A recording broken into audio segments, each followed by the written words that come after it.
Bwana, movie inaanza kwenye moja familia iliyokuwa na furaha sana. Hasa leo ilikuwa kama weekend, watu wote wako nyumbani, mama akiwa busy na simu akiwa na record uzuri wa familia yao, lakini ghafla ile furaha inakatishwa tu pale baada ya kusikia kishindo kikubwa sana kikitoka dirishani. Hapa tunakutana na binti mdogo ambaye anaitwa Tinya. Sasa Tinya ilibidi aende kufungua dirisha kuangalia ni kitu gani ambacho kimegonga dirisha lao, lakini ghafla ile inafungua tu dirisha, anapita kunguru mmoja kwenye speed ya ajabu sana na kuanza kuvunja vunja vitu vilivyokuwa ndani, ni kama vile ametumwa bwana. Basi ile kunguru akaanza kuvunja vitu vya thamani sana mule ndani, akaanza kuvunja glasi za thamani, akaanza kuvunja vioo bwana, alianza kuwapeka kindumbo huko na kule, kila kijaribu kumrukia wapi patupu kabisa. Sasa mwisho wa siku binti Tinya akachukua shuka na kumfunika ile kunguru. Sasa mama kwa hasira akamwambia hebu mlete kwa upole kabisa, afu mwisho wa siku akamnyongelea mbali, wewe umetutia sana hasara huko ndani. Tinya akaanza kushtuka, bi mkubwa na roho ngumu hivi, akamwambia anaenda kamtupe kwenye ndoa atakataka huko nje. Sasa leo Tinya anapata rafiki mpya bwana, anaitwa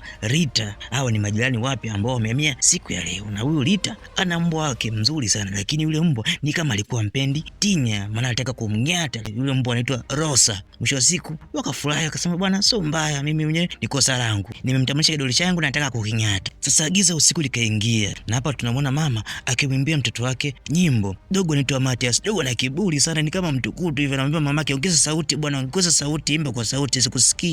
Mwisho wa siku na Tinya naye akajiunga, wakaanza kuimba kwa pamoja na mama yake, wakaanza kumwimbia yule dogo ili alale. Mambo yakishua bwana. Sasa baadaye mama ilibidi amuoneshe Tinya ile video ambazo alikuwa anarekodi muda ule, sababu mama ni mtu wa mitandao, anapenda kuposti. Binti yake akamwambia bwana, kuna familia kubwa au mafuni nzuri ina mbwa imehamia karibu yetu. Mara ghafla mama anamkataza, anamwambia hebu focus na competition bwana, mimi nataka ufocus na vitu vya msingi, achana na kwanza watu wa nje. Basi Tinya akahuzunika, kuna mama yake kama apende kupiga sana stories za kawaida, anawaza tu muda wote ni michezo tu. Sasa ile usiku Tinya alikuwa amelala, lakini kwa cha ajabu akaanza kusikia kelele nje, na kelele pekee ni za kunguru akiwa analia kwa hasira ama kwa maumivu makali sana. Akakumbuka kumbe ni yule kunguru ambaye alikuwa amemtupa kwenye lile dustbin la takataka. Sasa mwisho siku anafika hapo kwenye dustbin hakuti kitu, na cha ajabu ile sauti ilikuwa inaita kwa mbali sana, na sehemu pekee ilikuwa ni kwenye msitu wa giza sana. Basi bila uoga bibie Tinya akaifuata ile sauti kwenye ule msitu wa giza. Ndio siku akamkuta yule kunguru amelala chini akiwa analia sana. Sasa kwa kule kunguru alikuwa na maumivu makali sana ya kunyongwa shingo yake, lakini hakufa, cha ajabu. Basi Tinya akajaribu kumsaidia lakini ikashindikana. Sasa msaada wa mwisho ulikuwa tu kummaliza kabisa ili asiendelee kuumia zaidi. Kwa hiyo Tinya akachukua jiwe kubwa na kuanza kumponda bila huruma, na mwisho wa siku akawa kama chapati yule kunguru.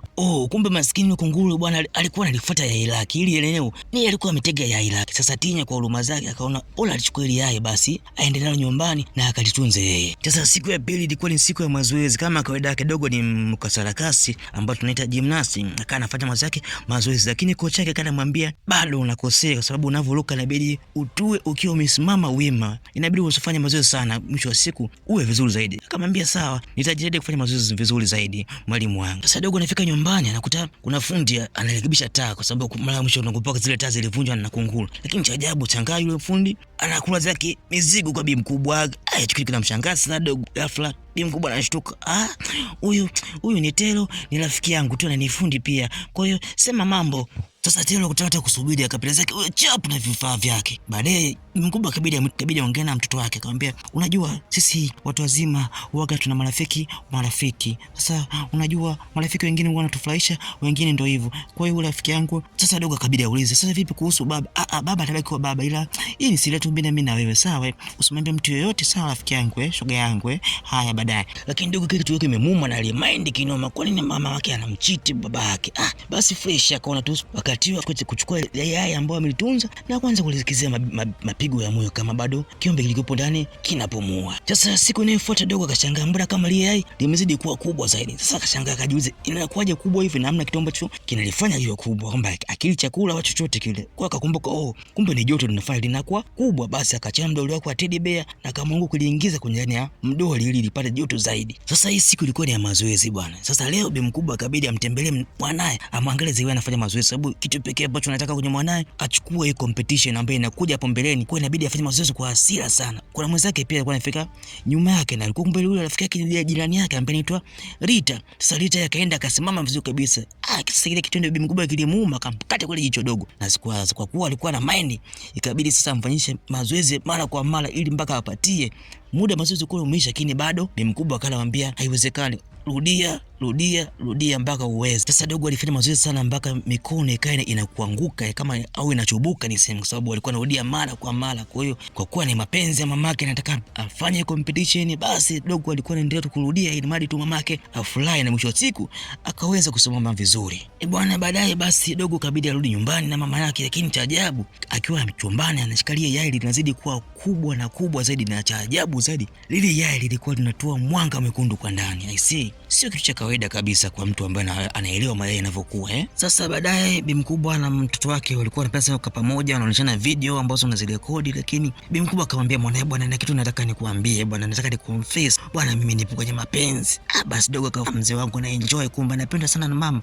Lakini bi mkubwa akamwambia hapana, nampenda sana Tero. Dogo kitu kikamuma sana, kwa nini nampendi baba yake na nampenda mtu mwingine ambaye yuko nje kabisa na ndoa yao. Basi dogo kwa kuwa naumia ikabidi aende kulia kwenye lile yai lake, na yai limekuwa kubwa sana kama mlimo ama jiwe la Mwanza. Sasa dogo akawa analia kwa uchungu sana, kwa nini mamake anampenda mtu mwingine. Sasa ile machozi yalikuwa yanadondoka kwenye lile yai, akiwa anachoozea mpaka chini, lakini kabla hajafika chini ni kama vile yalifyonzwa au yaliingia ndani yao, kama kuna kitu ilikuwa kimenyonya yale machozi. Likaanza kucrack ile yai, kwamba linaanza kupasuka na kutotoa, kwamba kuna kiumbe ama kitoto ambacho amekilea muda mrefu kikaanza kutoka nje kumtafuta mama yake bwana. Sasa dogo kwa uoga mkubwa aliokuwa nao akabidi akimbie kujificha kwenye kabati, kwa sababu hajui kitu gani kitatoka kwenye lile yai. Na ghafla bwana yeye alikapasuka lote, na kitu kilichotoka bwana, popo bawa sio popo bawa, kunguru sio kunguru, yani kitu cha ajabu, lakini kilikuwa ni kikubwa sana, ni kama ndege fulani hivi ambaye anatisha kweli kweli. Sasa dogo aliamini kwamba amejificha sehemu nzuri sana. Wakati anachungulia akiangalia,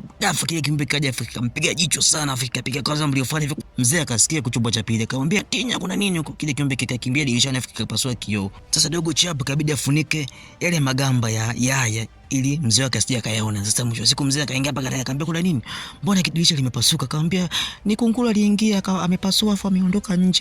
Sio kitu kingine. Akamwambia basi sawa, uko sawa? Niko sawa baba. Haya baba. Sasa usiku kile kiumbe bwana kikarudi tena mpaka ndani, na wakati huu kilikuwa kimeumia kononi mwake, na cha ajabu bwana Tinya alipomsaidia kikapiga sana kelele kubwa sana, na mwisho wa siku Tinya akajifumba macho yake, na kile kiumbe kikawa kinafanya kama kile Tinya anavyofanya. Kwa hiyo kama alikuwa anamwiga vile Tinya anavyofanya, kwa hiyo kama vile alikuwa anaendana na hapo Tinya akaona mbona kama kiumbe kinatoa harufu, basi kama vile kwanza kuingiana, kwanza kuzoeana vile. Ikabidi sasa akichukua kile kiumbe na kukipeka bafuni ili akiogesha. Bwana akaanza kuogesha kama binadamu bwana, akaanza kufurahi na akaanza kucheka kabisa. Sasa ghafla dogo Matias asigonge hodi bwana. We unafanya nini huko ndani? Mbona nasikia kama kuna kitu mnafanya huko? We hebu toka bwana, mimi naoga, niache.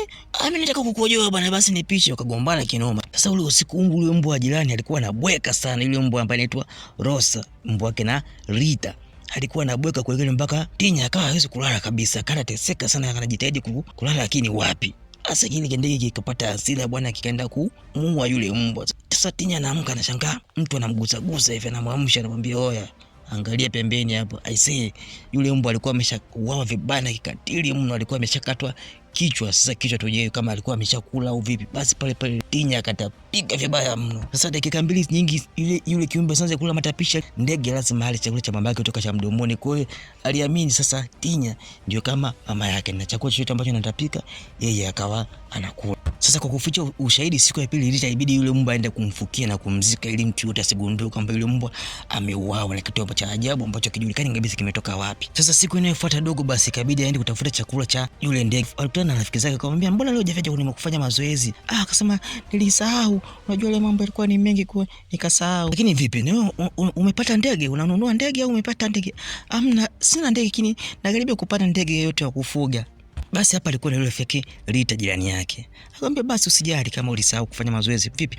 Tunaweza tukarudi tu nyumbani pamoja. Akamwambia sawa, haina shida. Basi wakaanza kurudi nyumbani pokeo pamoja. Sasa kufika sehemu yule rafiki yake akatoa mabango akamwambia mbwangu bwana amepotea, hata sijui ameenda wapi. Sasa Tinya anajua bisa huyu mbwa ndio yule mbwa ambaye amekufa usiku wa kuamkia jana, na anajua bisa kilichomua ni kile kiumbe chake ambacho alikifuga mwenye chumbani kwake, na alitishwa kabisa kumwambia rafiki yake kipenzi. Akabidi tu akausha akasema sawa, nitakusaidia kumtafuta. Sasa Tinya anarudi na kile kibango mpaka anamwambia basi mama akanampa zawadi Tinya. Sasa dogo Matias akamwambia kaambia zawadi zangu mimi ziko wapi?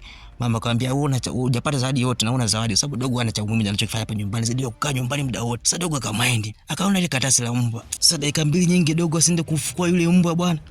Ona kitu alichofanya Tinya. Huyu nilimwona jana akimfukia huyu mbwa. Ni Tinya huyo alifanya mambo kama haya. Nilimwona jana Tinya alimuua na akaenda kumfukia mbwa jirani. Sasa dogo alikuwa amemind kwa nini hajapewa zawadi na mwenzake amepewa. Kwa asili akaenda kumsukuma Tinya. Sasa kitu cha kushangaza bwana, kumbe Tinya akisikia maumivu yote na kile kiumbe cha ndani kinasikia maumivu na ghafla kile kiumbe kikaamka kule ndani. Sasa dogo kwa kuwa alikuwa anamchukia sana dada yake, akaamua kuenda chumbani kwa haraka. Sasa akaona kama kitu kimepita hivi bwana. Kwa kuwa dukuduku basi abidi aende kuchungulia kuna nini huko ndani. Akachungulia, anafungua mlango, anaingia mpaka ndani. Sasa cha ajabu wakati anachungulia chini ya kitanda, kile kiumbe kikamkwangua hivi ile karatasi ambayo alikuwa amevaa usoni. Sasa wakati huo Tinya ni kama amepandisha mapepo hivi, sababu kitu pekee ambacho naweza kukuambia sasa hizi, kile kiumbe na Tinya ni kama wanaungana na kuwa na mwili mmoja. Kwa hiyo Tinya alikuwa anapambana kabisa kumfanya kile kiumbe kisimdhuru kaka yake. Sasa Tinya anakuja kupata fahamu, anakimbia moja mpaka chumbani na kumwambia, "Hauwezi kufanya hivyo kabisa, usifanye kabisa hivyo, usipende kuwazuru watu na usije kuzuru watu." Sasa mama yake akamfuata akamwambia, "Wewe unaongea na nani? Mbona kama unaongea peke yako?" Akamwambia, "Hamna." Basi mama akaanza kupekua. Akina kuona chochote. Akamwambia, "Mbona kurudi chumba chako kinanuka sana?" Una moja gauni ambayo alikuwa amemnunulia binti yake kwamba akifaulu mambo ya gymnast au michezo ya sarakasi, basi hii ni zawadi yake pendwa. Lakini mwisho siku akakuta ile zawadi imechanachwana. Kumbe kile kiumbe kilikuwa kimekwangu ile nguo na mamake kachukia sana. Sasa kumbe kile kiumbe kilikuwa kimeficha kwenye kabati bwana. Sasa hadi huko alikuwa amekimende sana, akamwambia, "Mimi leo uwezo kala kabisa na siwezi kukufungulia. Baki umo, kwa nini unanifanya vitu vya ajabu sana?" Nilikwambia wewe unatulia. Lakini kwa kuwa ni kiumbe chake basi akakihurumia, ikabidi sasa chukue zile chenga ambazo alinunua na kumpa. Lakini kama tunavyojua bwana, chenga za hivi viaweze kula mpaka atafune, amtapikie ndivyo anakula. Basi na Tinya akaamua kutafuna zile chenga, akatafuna nyingi sana akatapika zile, kile kiumbe kaanza kula. Kwa kifupi, kama Tinya amekuwa mama yake, sasa ndio kitu pekee ambacho anakiamini. Sasa usiku muda wa kulala bwana, kile kiumbe kikaanza kuvaa nguo za Tinya, na kwa mbali kwenye giza unaweza kuhisi kama ni yeye Tinya, kwa sababu kama kikaanza kubadilika maumbile yake. Sasa kwa mbali dogo Mati alikuwa jalala anazurura zake usiku, ndoka zake sichooni kukojoa,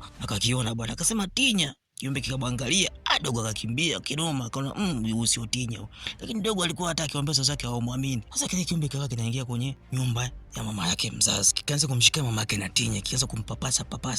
Ghafla mama yake anashtuka na Tinya, lakini hakukuwa na kitu chochote hivi. Sasa mama akaisa kama mbona kama kuna kitu hakiko sawa, maana kama kuna mauteute hivi ameachiwa mwilini mwake. Ikabidi sasa aanze kufanya upekuzi na ufunuzi kwamba kuna kitu gani kimeingia ndani mwake. Sasa wakati anashangaa ameshika silaha kisu kama kuna kiumbe cha ajabu, basi akimaliza sasa muda huo ghafla Panteas huja hapa. "Mama Tinya ni master, Tinya ni jini, Tinya mama huyu ni Tinya bwana, nimeona." Mama akamwambia, "Bwana wewe unapenda kuota ndoto zako za ajabu. Nishakwambia hiyo ni ndoto yako mbaya bwana."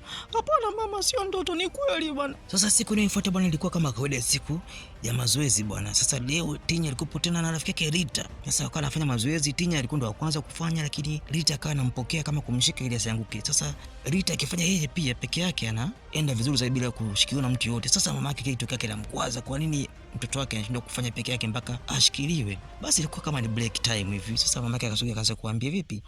Ulipata mbwa wako?" Ni kama vile alikuwa anamnafikia, kwa sababu anajua bisa mbwa wa Rita ameuawa na kile kitu kilichomuua akijulikani. Sasa alikuwa kama anatumia njia hiyo ili kumtia hasira Rita ili afanye mazoezi kwa hasira. Sasa Tinya alikuwa ameumia sana leo, na akajikuta ghafla amemchukia rafiki yake. Kwa nini? Mama yake anamsifia sana na anamuona bora kuliko yeye. Kwa hiyo kitu kilimuuma sana. Sasa na kile kiumbe kule kikaa kinasikia hasira. Kitu pekee ambacho unatakiwa kugundua kwamba sasa wao ni kama wanashia mwili mmoja na vision moja, kwa anachokiona na kile kiumbe kule kinaona vile vile. Sasa muda ulikuwa umeisha mazoezi, basi wakaanza kurudi nyumbani. Sasa wakati wanarudi nyumbani bwana, Rita akasema tu, "Bwana mimi nitatembea bwana, hata sihitaji lift, asante sana, nataka tu nifanye mazoezi huko na natembea." Na Tinya alikuwa na mamake kwenye gari, alikuwa anarudi pamoja. Sasa Rita alikuwa anahisi kama kuna kitu kinamfuatilia kwa nyuma, ila kila kiuka haone kitu kweli, lakini bado alikuwa anahisi kwamba kuna kitu kinamfuatilia. Na kweli bwana, kufika mbele bale kule kiumbe kilikuwa kimeshamfuata na kilikuwa kinafanana kabisa na Tinya, kile usoni kilikuwa kinatisha vibaya mno. Na Tinya akiwa ni mamake alikuwa anaona ile tukio lote, na akamwambia mamake,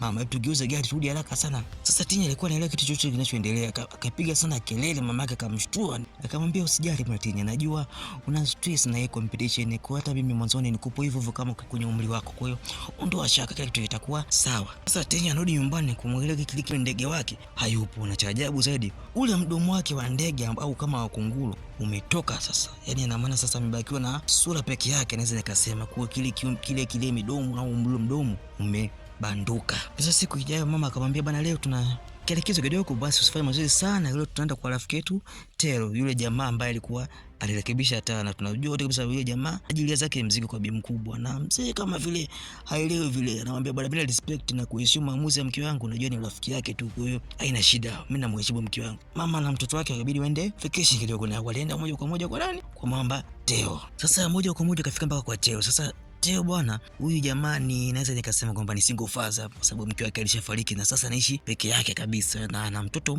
mmoja kabisa wa kike mdogo sana, ni mchanga. Usiku kaingia na giza likaingia totoro kabisa. Sasa dogo alikuwa anashindwa kabisa kulala, alikuwa amekaa tu anafikiria the way maisha ya mamake yalivyobadilika ghafla. Lakini cha ajabu bwana, kile kiumbe kikamfuata mpaka palipo, na kitu cha kushtua zaidi na cha kutisha ni kwamba kile kiumbe kinaanza kubadilika na kuwa kama binadamu wa kawaida, na mbaya zaidi kinafanana vile vile na Tinya anavyofanana. Tinya naye bila uoga kabisa anachukua kile kiumbe na kulala nacho kitanda kimoja. Si mtoto ana ujasiri mkubwa sana. Sasa asubuhi iliyofika bwana, ilikuwa ni muda wa breakfast na akawa anakula kwa anashika phone anafurahi sana, lakini ghafla mamake na Tinya anapokea simu kutoka kwa rafiki yake au jirani yake, anamwambia kwamba Rita amepata ajali kubwa sana jana usiku na sasa yuko mahututi ya ICU. Alibidi amtaarifu mwanae kwamba akamwangalia rafiki yake. Tinya moja kwa moja akabidi aende kwa rafiki yake kumwangalia anaendeleaje, lakini cha ajabu inasikitisha sana bwana, Rita alikuwa ameumizwa vibaya mno sana, na cha alikuwa amekatwa mkono na akiwa amechubuka kinoma usoni. Sasa Tinya akana mwita rafiki yake Rita, bwana Rita akashtuka afa akamshika mkono Tinya, akana pia kelele sana, ni kama vile ndio yeye alimwona ule usiku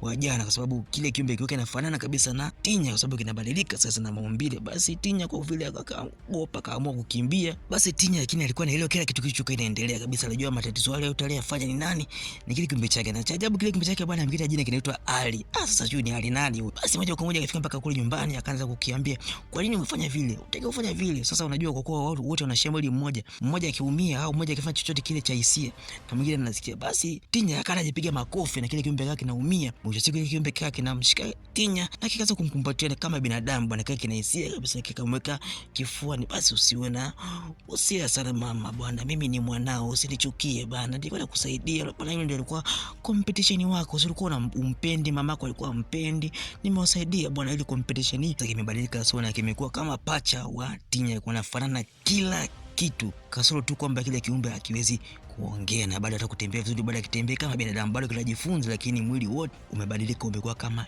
Tinya. Sasa kumbe kiumbe kilikuwa kinasikia njaa bwana. Sasa Tinya kama kawaida yake alikuwa anakula chakula alafu anamtapikia ili ale. Sasa Teo alikuwa na wasiwasi na kabidi aende kuuliza kuna nini bwana huko, kwa sababu alikuwa anasikia zile sauti za kile kiumbe kikaa kinalia bwana. Sasa Tinya akaogopa kainoma kumfungua ile mlango, kabidi aende mlangoni kushikilia ile mlango ili Teo asiingie. Sasa Teo bwana ana nguvu, ni mtu mzima sana, akausukuma ile mlango. Sasa hakumuona Tinya na akakiona kile kiumbe, na kwa kuwa Tinya kile kiumbe kinafanana, basi yule Teo akajua kile kiumbe nini ni Tinya. Vipi, mbona umekaa hivyo, au nimuite mamako? Basi Tinya akashtuka na kile kiumbe kikaanza kushtuka, kinamshambulia, kikambana mkono kwenye mlango. Sasa Tinya alikuwa anajisikia vibaya sana baada, akamwambia baba, mimi nimeshapaka kila kitu changu naondoka bwana, unaweza kaniogopa mimi ni mtu mbaya, lakini basi nisamee, mama akija mimi nitapata tu basi nitawaga narudi nyumbani. Akamwambia hamna, usiondoke popote bwana, ni mabinti jinsi walivyo na vijana watoto wadogo mnavyopitia ukuaji ndio mnakuwa kama hivyo, kwa hiyo usijali, mimi nitakuwa na wewe. Kwa jamaa akajimilikisha kama ndio baba, basi ili mali bibi mkubwa wake aendelee kuishi naye, lakini jamaa alikuwa na upendo wa dhati kabisa kwa Tinya. Sasa leo bwana ilikuwa ni siku competition, siku pekee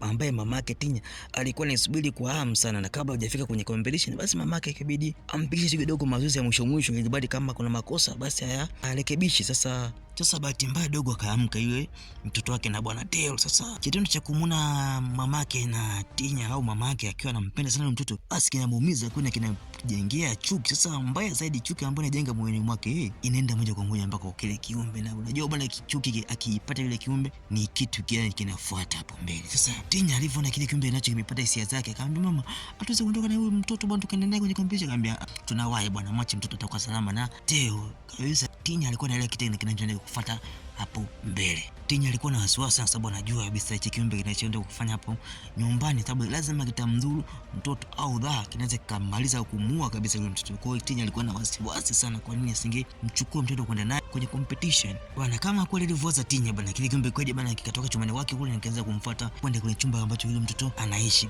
basi akimalize kabisa, sababu tayari ameshakimaliza chuki moyoni mwake, na kile kiumbe kilikuwa kimeshika shoka kabisa, yani na maana yake na nia kabisa kummaliza mtoto na kumuua kabisa. Basi kile kitendo Tinya anakiona na atasave vipi ili amsave yule mtoto. Sasa kama tunavyojua bwana, maumivu anayosikia Tinya na kile kiumbe kinasikia vile vile, basi Tinya akaamua ajiangushe kupitia mkono wake ili aangukie mkono ambao kile kiumbe kilikuwa kimeshika ile shoka, na Tinya ulivyoumia huku na kile kiumbe kikaumia na pale kikaacha shoka chini. Sasa na wakati huo Teo naye akaingia chumbani na kukuta yule Tinya akiwa anaondoka. Sasa kwa akili yake anajua kwamba yule ni Tinya, lakini kumbe hajui kwamba kile ni kiumbe kingine, na akashangaa mbona Tinya yupo huku, na akashangaa kabisa kwamba kuona kishoka bwana, akaona imekuwaje tena anataka kumdhuru mtoto wangu. Basi competition na upande wa pili ikawa imeisha kwa Tinya na alishindwa kabisa kuendelea kwa sababu tayari alikuwa ameshaumia. Kwa hiyo swala la competition ambalo alikuwa amejiandaa muda mrefu, basi kwa upande wake kali imeisha kabisa. So mama yake ilibidi amchukue kurudi naye nyumbani, japokuwa mama yake alikuwa na uchungu moyoni kwa nini imetokea hiyo ajali, kwa sababu alimwandaa muda mrefu sana. Sasa unarudi nyumbani bwana, Telo akamind kidogo, akamwambia huyu mtoto simtaki kabisa, ingine ni kwangu alichokifanya bwana.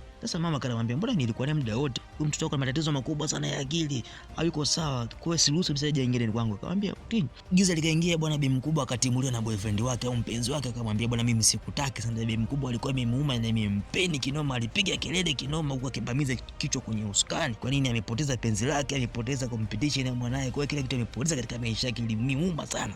Sasa Dogo kaingia moja kwa moja chumbani kwake na akaanza kutulia. Sasa kabla hajafanya mambo mengine, kile kiumbe anachochapa kiwa kisharudi nyumbani na kaka kipo dirishani kinaomba kuingia ndani. Tinya akamwambia sikuruhusu kuingia ndani kwa sababu umeshanikwaza sana, umenikwaza kweli, kwa hiyo sitaki kabisa, unafanya mambo hapa siyapendi. Sasa Tinya akawa amenisaka kuoga bwana bafuni japo tao ndio stress. Sasa nasikia bibi mkubwa anaongea na mtu mwingine, bwana nywele zako chafu sana, kwa nini usiogeshe? Kumbe bibi mkubwa bwana yuko na kile kiumbe, akajua bwana ni mwanae na kwa nini amechafuka vile, kwa inabidi amsafishe. Tinya sasa akachoka kinoma. Sasa unajua kile kiumbe bwana akina nywele za kawaida, kwa nywele zake ile kama zile za ndege, kwa hiyo ilikuwa ni ngumu sana, yani maumbo yake yalikuwa ni magumu sana. Sasa mama kile kijaribu kumchana ni kama chanua kilikuwa kinakwama, makaka ibidi atumie nguvu, mwisho wa siku akambandua ngozi. Sasa kile kiumbe kikapiga sauti kubwa sana. Sasa kile kiumbe kikamnukia mama, kikaanza kumkumbatia hivyo huku kinamgusagusa, lakini kilikuwa kinamkwaruza na mkuta na kianza kumtoa damu huku mama kanalia, bwana Tinya niache bwana, Tinya niache. Sasa Tinya mwenyewe original alikuwa yuko mlangoni anachungulia picha linavyoendelea. Sasa naogopa kuingia, maana akiingia sasa atakuwa ameshabumbulua siri yake ambayo imeficha muda mrefu. Sasa anafanyaje? Sasa baada alivyoona mamake anazidi kuteseka kwa ule kiumbe, anaona anaweza kaumua mamake. Basi Tinya ibidi aingie kati na kumchoma kile kiumbe. Kapata bomboaze pale akashangaa, mbona naona Tinya huyu na mimi na Tinya mmoja tu, huyu mwingine ni nani na mwanene ni yupi hapa? Sasa pale Tinya akakigeukia kiumbe na akakwambia, bwana sikutaki na nakuomba uondoke, hamna mtu anayekutaka, hamna anayekupenda, kwa sikuhitaji tena katika maisha yangu, kwa ondoka kabisa, ni familia yangu. Kile kiumbe kikaumia sana na kikalia na kikatoa sauti ya hasira sana na maumivu, kinahuzunika na kikaamua kuondoka kwa hasira. Sasa mamake akamwambia, Tinya hicho ni kitu gani? Akamwambia, mimi nilikichukua, nilikuta yai na nikakidania na nikakitaga na nikakiranili, kwa hiyo ndio hivyo, hii ndio sababu yote mimi mpaka nikapoteza ile pambano, kile kitu moja matatizo yanatokea hapa, ndio sababu ni hiki.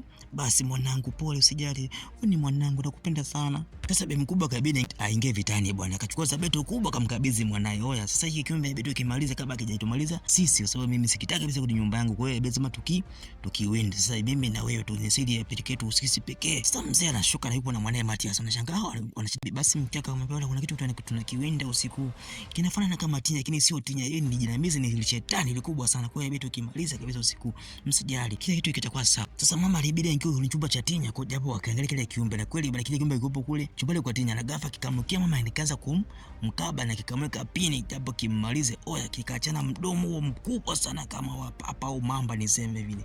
Sasa unajua kile kiumbe bwana huwa kinashare maumivu na Tinya. Sasa mama alikuwa ajui hicho kitu, akachukua kisu akamchoma yule kiumbe kwenye paja na Tinya pale akaumia. Sasa mama alikuwa ajui kabisa kama mwanae pia anaumia. Sasa bibi mkubwa akamwambia, mimi nataka nikiwe kabisa hicho kiumbe. Sasa Tinya akamwambia mama, hapana usifanye hivyo bwana, hicho kiumbe usikiue.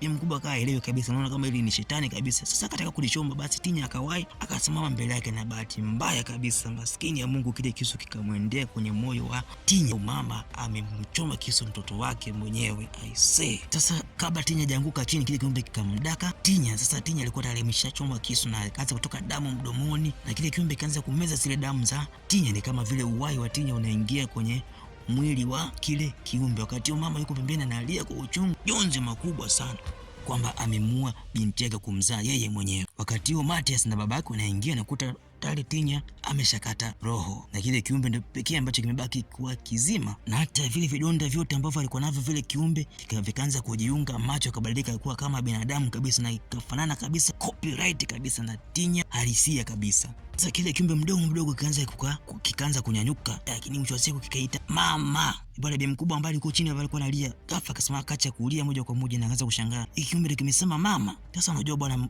mama kwa mtoto bwana anabaki kuwa mama na mtoto anabaki kuwa mtoto tu. Hisia za mama kwa mtoto ni kubwa sana.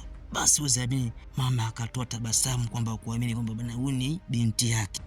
Bwana, mzigo unaitwa Hatching, uliachwa mwaka 2022 na recap hii imefanywa na mimi mwenyewe Soft Movies. Asante kwa kunisikiliza, until next time, ciao.